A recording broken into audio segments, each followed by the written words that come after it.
You can avoid plagiarism by taking basic steps which are outlined in Cite Them Right. So managing your time, giving yourself plenty of time to do the research for your assignment, to then think about what you're going to write your assignment, check your references are in order.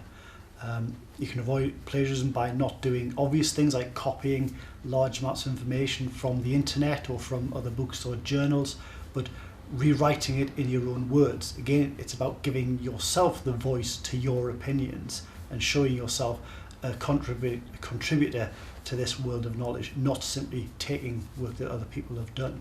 But look at Cite Them Right. The basic section there, the top 10 tips, will give you advice on how to avoid being accused of plagiarism.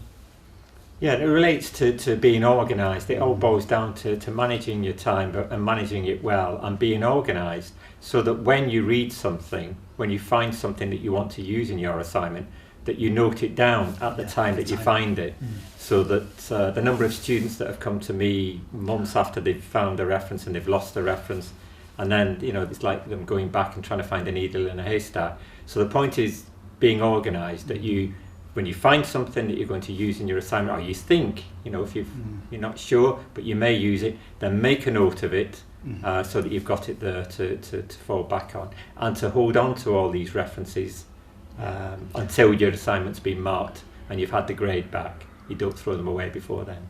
That point about making notes at the time, getting the references at the time, is very important, particularly if you're using websites. Now, books and journals and a lot of media are fairly stable. The information will always be there.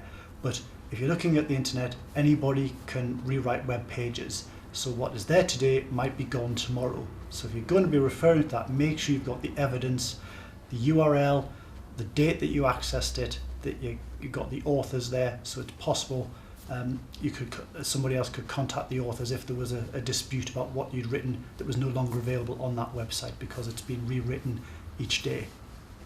Yeah, and the basic point is that both for the printed version and for the electronic version of Cite Them Right, all these points about avoiding plagiarism are covered in 2 or 3 paragraphs, simple paragraphs that you can keep next to you can refer to as you're writing your assignment, so that you make sure that you are sticking by the rules, if you like, and that you run no risk whatsoever of being accused of plagiarism. Yes, if in doubt, put a reference in to the source, and then you're making it clear you found that somewhere else.